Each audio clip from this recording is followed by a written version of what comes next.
So welcome to those who have joined us already. Great to see you all. And we're just Stephanie's telling us a little bit about what she did a research on. So she used to be a speech pathologist and then was working in speech pathology and then had to sort of deal with some of the organizational issues that come with trying to do your job, which is sometimes difficult, right? Absolutely. Yeah. And then from there you've gone on to look at kind of professional identity more broadly, I noticed. Yeah, so it was always this interesting piece because what I was first fascinated by were multiple identities. Because for me, it was this idea of my identity as a profession, as somebody who worked into healthcare, but I had certainly all these experiences around race and gender in the workplace. And so my first foray into identity scholarship was trying to understand the simultaneous enhancement and experience of conflict when it comes to managing different identities at work. And so I was looking at my own demographic identities and other people's demographic identities and how that collided at many points with the professional identity. And certainly what I've come to understand is it's the cultural context of the organization and the larger society that makes that difficult or easy, right? Mm-hmm. Mm-hmm. So welcome those other people who have joined us now. We'll kick off with Stephanie in a few minutes, but I'll just begin to briefly introduce Stephanie. So Stephanie Creary is an assistant professor at the Wharton School in Philadelphia. How's the weather there in Philadelphia this morning? Extremely hot. It's above, I don't know what the centigrade is, but it's above 90 degrees Fahrenheit already at 8 a.m. So it's hot.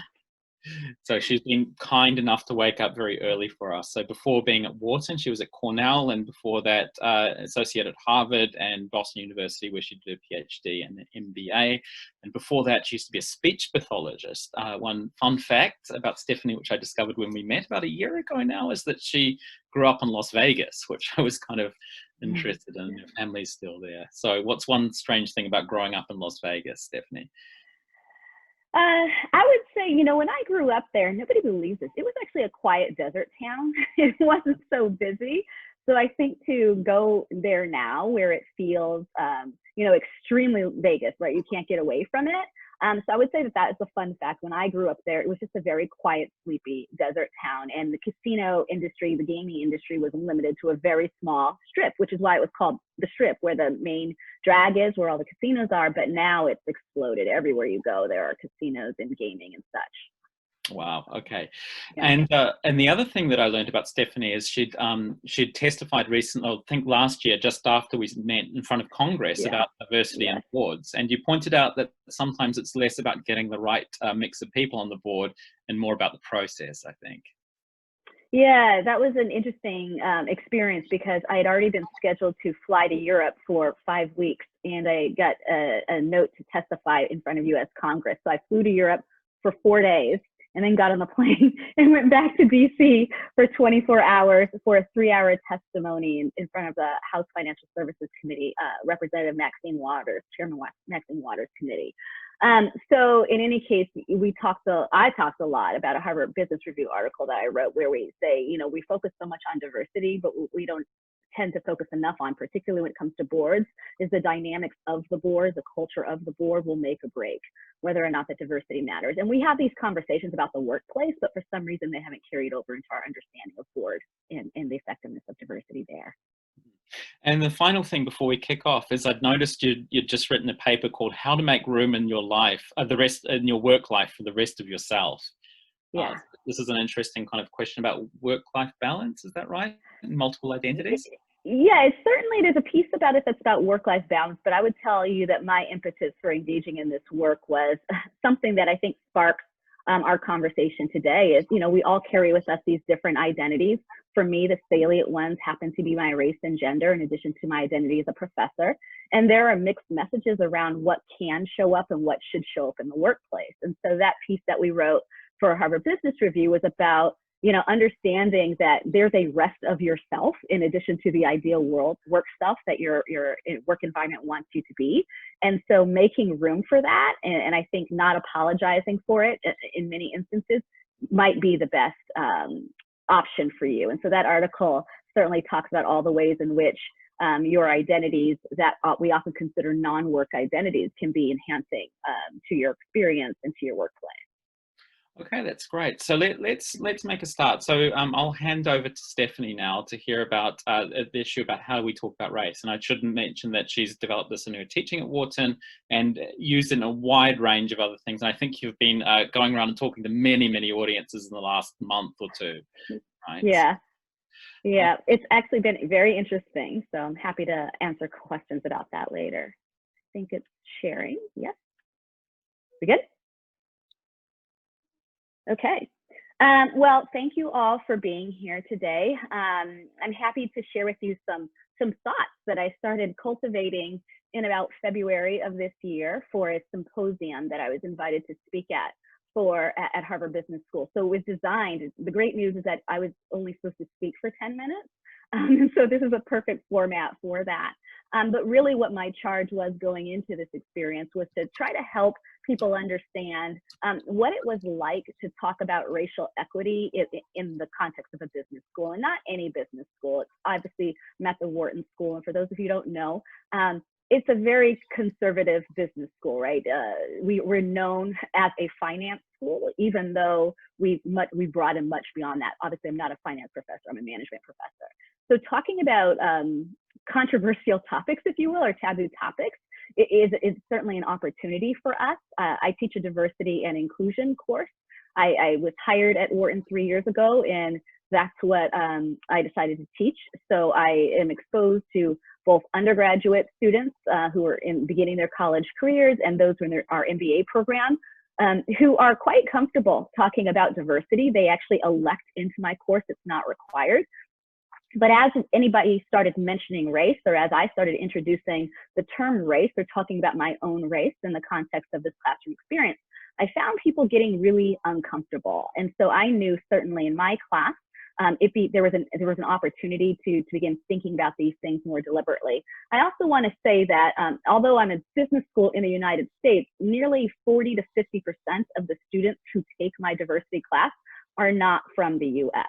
So I'm also trying to manage talking about diversity and talking about race in the context of a classroom experience where people are bringing their own understandings of whether or not it's a good idea to talk about race or whether or not it's legal to talk about race into the classroom. And so what I've since done is I've modified these insights. There's a piece that was published in Knowledge at Wharton. It's how to begin talking about race in the workplace. I've modified it to specifically speak to a middle manager audience.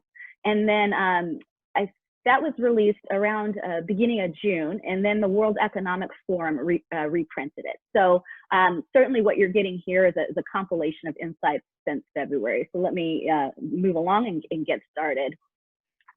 Okay, so yes, this is the slide that shows that Harvard Business Publishing actually published the educator version.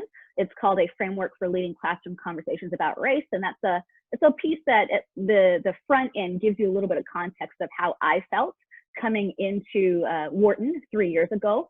In the US, it was right after the last presidential election, which was another period in time of where racial relations and the challenges around racial relations in the US were exacerbated. So I walked into the fire of this conversation in our business school, and then also acknowledging that our business school is the alma mater of our current president and his family. So there was a lot of stuff. And so I talk about some of that stuff in that article. And then I already referenced the other two pieces where this is fleshed out a bit more for a managerial audience.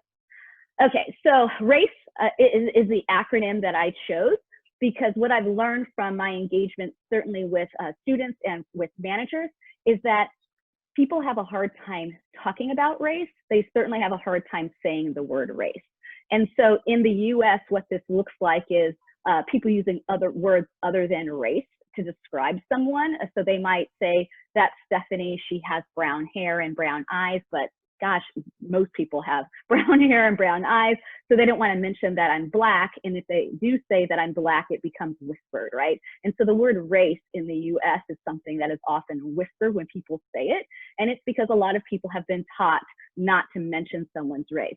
So the R recognizes that there's a lot of anxiety and discomfort in the US and certainly around the world in talking about race. I also want to mention that part of my research, as I've looked into corporate diversity inclusion practices, in about 2008, I started studying multinational firms, both US multinationals and British and European multinationals that were trying to actually establish a conversation around diversity outside of North America.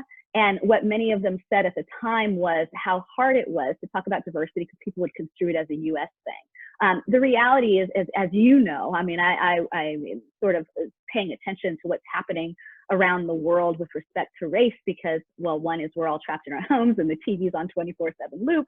But I think what I knew to be true back in 2008 was that there was this sentiment that race was just a US problem and that diversity was just a US problem. And now what we see is the acknowledgement that it's not, right? So the R is about reducing the anxiety, about talking about race anywhere, knowing that there's a lot of, you know, for lack of a better word, there's a lot of baggage that comes along with a conversation about race.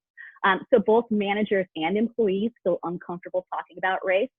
People were taught to be colorblind, so they were taught not to see race, is usually how the language is phrased. White people fear being called racist, and I've since modified this in other writings to also suggest that Black people fear that they won't be believed for reporting racist experiences. So this is sort of why it's difficult. And so my research and sort of this framework suggests that you know, we have to talk about race anyway, but there are tools that you can use to help people feel less anxious about race. And one of them is about setting norms. And so what I found in my work is that talking about the opportunities for race involves in the classroom setting or in the corporate setting is not only suggesting that people debate the ideas versus attacking the person, but also if we're going to continue these conversations outside of the immediate setting, making sure that we are not attaching people's names to the comments that they made. So not referencing what Andre said during this call about his race if Andre's not there to actually clarify. So that becomes an important norm in many contexts. Okay, so A is accepting that anything related to race, including your race, is either going to be visible or invisible. And what I mean by that is that we all have different experiences around race. So I'm a Black African-American woman. It means that my race is salient to me and to most people. I have students who write in their course evaluations or come up to me and say, I've never had a Black professor before. So even if I didn't want to acknowledge or pay attention to my race, it's something that I experience on a daily basis, right? Now that's not true for my white colleagues. And so I understand, and certainly in the corporate setting, we recognize that for many white colleagues, talking about race is difficult because for many people, it's not something that they're walking around thinking about. And so the questions that I ask us and sort of ask the people I work with is what do we gain and lose when race is invisible, when we pretend that it doesn't exist? And what do we lose when it's hyper visible, when it's everywhere, like it is right now? And so I suggest that finding the space in between these extremes and normalizing race as something that we can and should talk about can bring with it some positive outcomes. From the perspective of managers who might be leading these conversations about race in the context of their team, I say, you know, what becomes really important is obviously modeling, but also sharing some of the positive and negative experiences that you might have around the visibility of your race that might then lead other people to share as well. Okay, C is calling on internal and external allies for help. Because many workplaces or educational environments have made it difficult to engage in conversations about race. Either we've decided we shouldn't talk about it, or we've decided that we shouldn't study it because it's hard to publish. A lot of us who are in this field have heard, you know, you might not want to do diversity research because it's hard to publish, right? So there's been all these negative messages around talking about race and certainly doing scholarship on race. So what it means is that there are few experts on this topic, and certainly they don't all exist inside the walls of your own institutions and organizations. But it does mean that you need help. And so as Andre alluded to, I've had a very busy 6 weeks of where I've mostly been speaking to corporate audiences about race, giving them certainly the scientific understanding of the topic, and certainly evidence-based practices for helping these conversations to move forward into creating greater racial equity and justice. But the point here is find friends who will help you. We have this unfortunate habit of seeing somebody who has a racialized experience, either Black or we say brown in the US to connote our Hispanic or Latino American citizens. And so oftentimes Black or brown managers, employees are seen as the go-to experts on race. And so that means in addition to doing their main job, which might be accounting, they're also having to do the organization's diversity work unpaid and unrewarded. So we don't want that to continue to happen. And so everyone needs to learn to facilitate conversations about race, to do diversity, equity, and inclusion work and race-based work, including white employees and managers, but it means that they need the support. And so there might be people internally, like the diversity leader who can help, and there are certainly external experts. Like I said, there are few of them because people have been discouraged from doing this work, but there are certainly people who committed their life to doing this. And so cultivating that external network and its internal network of people to be helpful becomes really important to being effective in having conversations about race. And then my last point before I will stop is that in general, this is probably like a general note around teaching people stuff, is people like to have some frameworks. They like to have some tools. They like to have some answers. And when it comes to race and certainly diversity, equity, and inclusion more broadly, I have found that creating frameworks like this race acronym helps people to feel that there are some boundaries or there's some way to manage the confines of this conversation. And so when I have conversations about race in the classroom setting, I've adapted materials on intergroup dialogue that are already out there. So intergroup dialogue is a method that originally started at the University of Michigan in the late 1990s, I believe. They were going through a lot of race-based conflict and reckoning, and certainly much of that was due to how they were dealing with factoring race into the college admissions process. So there was a lot happening on that campus.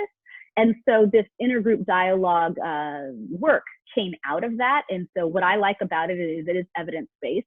And there's a structure to engaging conversation about race. And so I certainly pull that information together, and I've modified it to suit one 80-minute class session. I also create frameworks using words like LEAP, just published a Harvard Business Review article last week that is based on larger research on allyship, but this has been contextualized, and it's called How to Be a Better Ally to Your Black Colleagues. So that was just published last week. So again, frameworks, this is how I do it. I use acronyms. I use words that are easy for people to remember because it also, I think it's sticky and it helps people to feel like they have some efficacy here. So with that said, it is really normal to question whether we are doing the right thing in talking about race and whether the ways in which we're going about doing it is the right thing. And that's not going to change. That's just because we are all really trying to find our voice and our feet in this conversation. But if really the goal is to eradicate the systemic racism, we're really trying to provide people with resources to engage in these conversations and to make change happen. And, you know, I always end by saying grounding it in evidence and your good intentions is really better than not talking about race at all. So thank you so much. Thanks very much, Stephanie. So if people would like to put their comments into the chat, into the Q&A, but I'll kick off with a question. So I noticed you had this, you've had this fantastic, so thanks very much for this absolutely fantastic presentation. Yeah. It's really great. And we're so pleased to have Stephanie, who's really one of the leaders in this area at the moment. You mentioned this LEAP framework, which has just come out in the Harvard Business Review thing. I wonder if you could give us a little preview of what that's about. Yeah, so LEAP is, so, you know, there's always a reason for me using the words that I use. And so for me, LEAP is this idea that there's some anxiety. I always usually start with anxiety or discomfort that prevents people from different backgrounds from engaging effectively, particularly around conversations about their differences.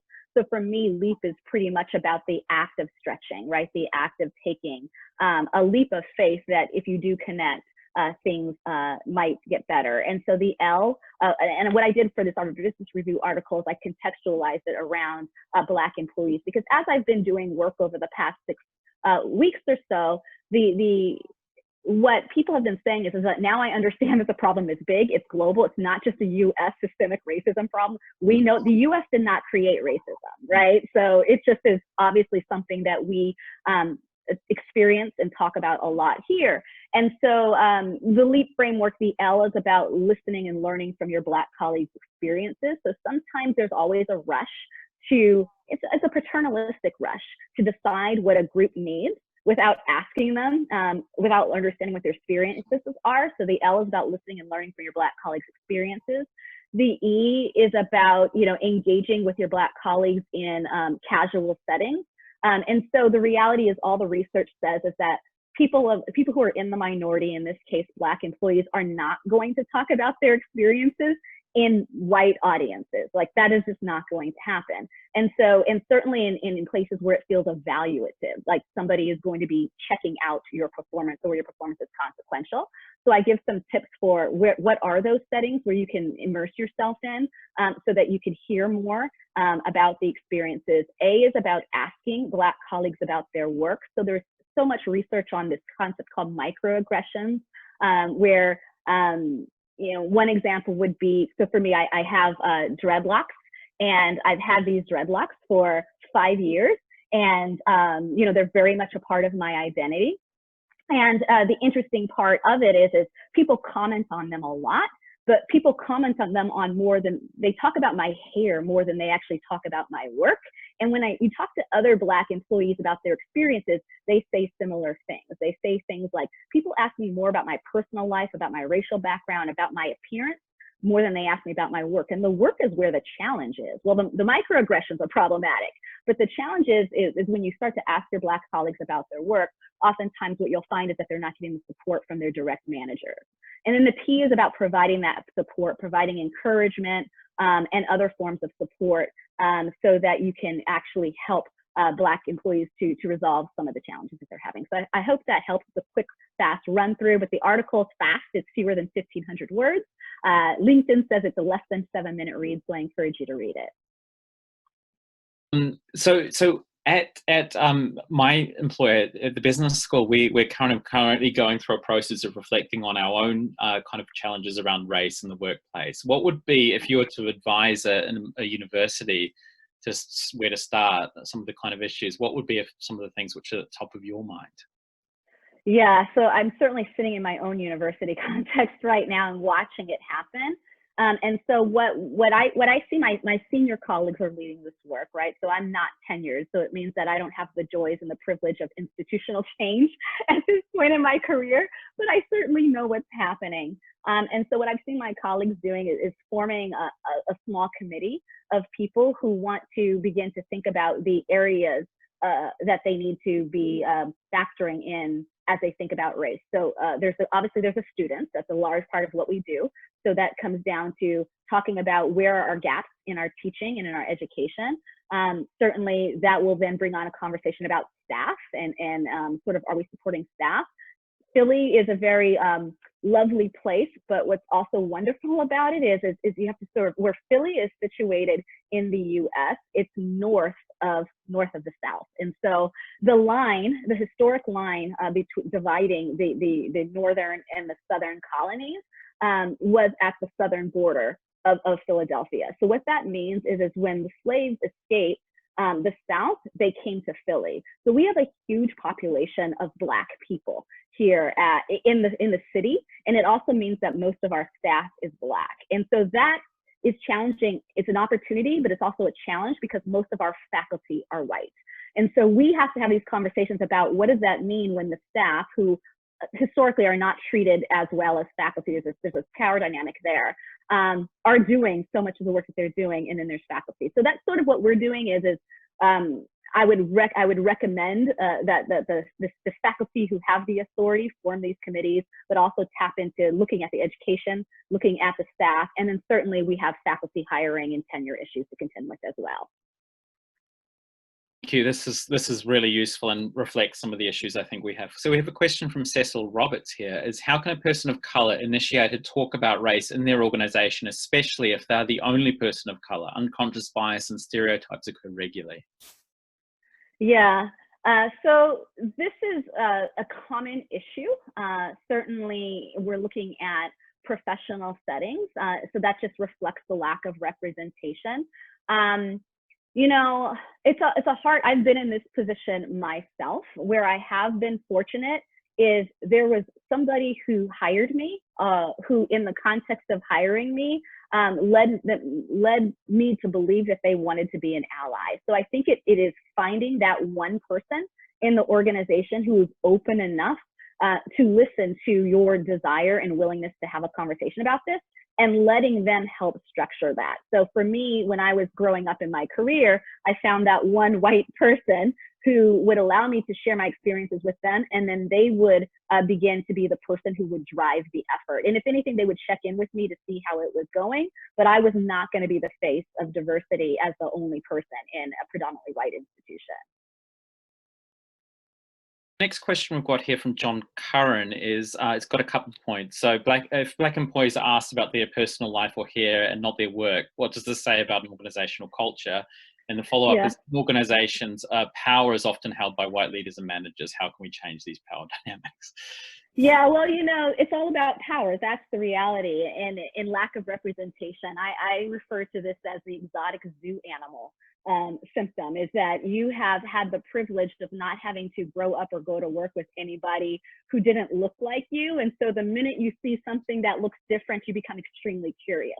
Well, the problem is the experience for the other person is very much one of being othered, of being examined as a specimen other than being human. It is, and it does begin to feel, and the research would say that it feels dehumanizing the more that we say, oh, you know, it's very different, your hair. I mean, my youngest memories of being a child with my white friends telling me wanting to touch my hair and seeing how different it was.